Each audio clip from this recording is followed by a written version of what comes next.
Bonjour, aujourd'hui j'ai envie de vous faire une petite vidéo par rapport à un dossier que je viens d'avoir où j'ai eu une information que je ne connaissais pas car ça ne m'était encore pas arrivé en carrière et je vais vous faire un petit point sur la plus-value immobilière. Allez, à tout de suite.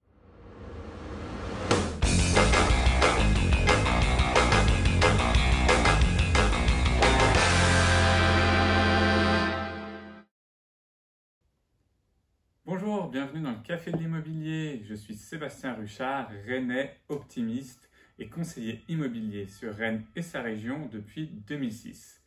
Alors aujourd'hui, j'ai envie de vous faire une vidéo sur la plus-value immobilière. Donc je vais vous parler rapidement de la plus-value pour vous redire rapidement ce que c'est et vous faire un point sur un petit détail qui m'est arrivé lors d'un dossier. Donc déjà, la plus-value immobilière, on ne la paye que sur les biens en résidence secondaire ou en investissement. Aujourd'hui, on est encore exonéré sur nos résidences principales.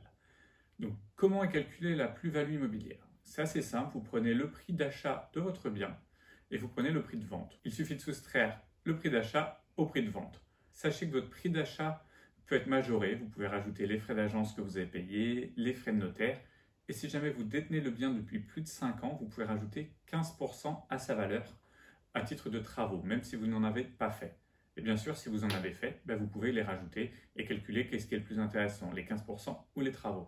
Donc pour vous faire un petit exemple, c'est assez simple, vous avez acheté un bien 100 000 euros il y a 6 ans, vous n'avez pas fait de travaux, vous pouvez donc le dire que vous l'aviez acheté 115 000 euros. Imaginons que vous ayez vendu 125 000 euros aujourd'hui, votre plus-value est donc de 125 000 euros, moins 115 000, vous avez donc fait 10 000 euros de plus-value. Il faut savoir que vous payez à peu près 30% de plus-value au départ lorsque vous l'avez depuis pas longtemps et que c'est dégressif. Pour le calcul, je vous laisserai soit aller sur internet, soit voir le notaire ou m'appeler. Il y a des petits calculs à faire selon votre année de détention. Et on ne paye plus de plus-value à partir de 30 ans de détention. Donc voilà. Sinon, vous allez payer à peu près 30%. Donc pour l'exemple, il va vous rester un peu plus de 6 600 euros pour vous. Voilà pour le calcul de la plus-value fait simplement. Mais comme je vous disais, on n'en paye pas sur sa résidence principale.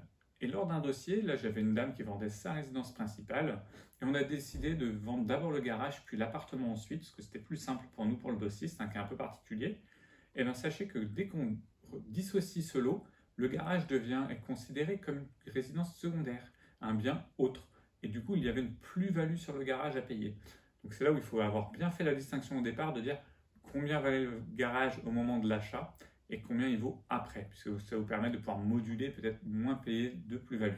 Donc sachez vraiment quand on fait de la division, donc ça peut être la division de l'eau aussi au niveau d'une maison, qu'on découpera en plusieurs morceaux, là ça deviendrait donc un bien secondaire et vous allez donc payer une plus-value.